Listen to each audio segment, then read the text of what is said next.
Robert Sullivan's knees nearly buckled when he saw them at gate C4.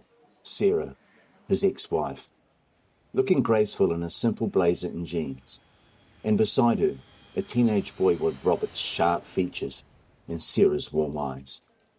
The boy wore an MIT sweatshirt, and Robert's throat went dry. The son was college age now. Mr. Sullivan, the investors are waiting in the Manhattan office. His VP of operations rattled on, clutching a portfolio. The Singapore deal needs to be closed by midnight or we'll lose. How old is he? Robert whispered, his coffee growing cold in his hand. Sir? My son, he'd be 15 now? The VP shifted uncomfortably. Everyone at Sullivan Digital knew not to mention the CEO's past. Robert had buried it under IPOs and acquisitions until the memory of Sarah's pleas and his midnight departure felt like a stranger's story. The boy laughed at something on his phone, the same lopsided grin Robert used to see in the mirror before success hardened his features. Then Sarah spotted him. She paled, instinctively moving closer to their son. Robert stepped forward, his Rolex catching the terminal's fluorescent light. Sarah, please. A tall group surged between them. When they passed, Sarah was hurrying their son toward the security checkpoint. The departure screen showed their destination, Boston. Final boarding call. Sir, his VP again. The Asian market's open in an hour. Billions in play. Robert watched his son disappearing through security. 15 years of choosing stock prices over bedtime stories, or telling himself the trust fund made up for his absence. Now his boy was wearing MIT colours, where Robert and Sarah had met, fallen in love, dreamed of changing the world together, before Robert decided changing the world wasn't enough. He pulled out his phone.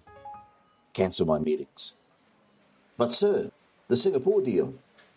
Cancel everything. The airline cited privacy policies, but money spoke louder than policies. By evening, Robert's private jet was touching down at Logan International. His phone blazed with notifications. The board was calling an emergency meeting. The Singapore deal was collapsing. His company's stock had dropped 12 points on rumours of his sudden departure. The address he had pulled from Sarah's old alumni records led to a modest colonial in Cambridge.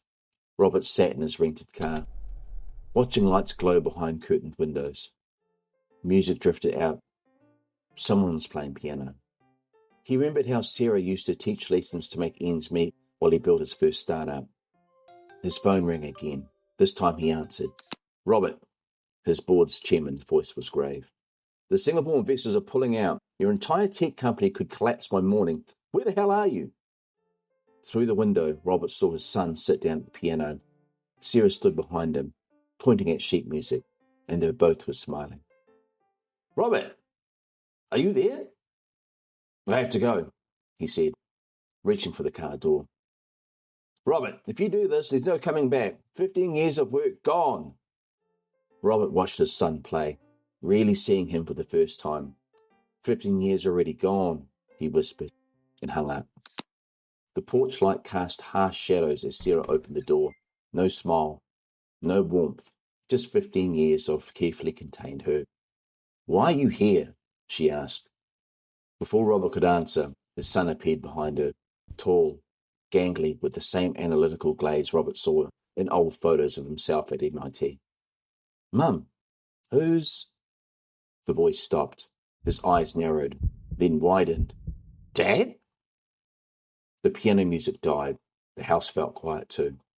Too small for all the sudden unspoken words crushing in. James. Robert breathed his son's name for the first time. Sarah's hand tightened on the doorframe. You need to leave. Please, Robert said. Just 5 minutes. 5 minutes? James' voice cracked. Like the 5 minutes you spent saying goodbye, or the 0 minutes you spent at my birthdays, my piano recitals, my science fairs. Robert's phone buzzed again. The screen showed his company stock in freefall. Still too busy, I see, James sneered. Robert pulled out the phone, stared at it for a long moment, then turned it off. No, he said softly. Not anymore. They sat in Sarah's kitchen, steam rising from untouched coffee cups. Robert's company was imploding across 9 time zones. But here, in this warm room filled with James' school photos and music awards, none of that seemed real. "I built something incredible," Robert said. "But I forgot why I wanted to build it in the first place.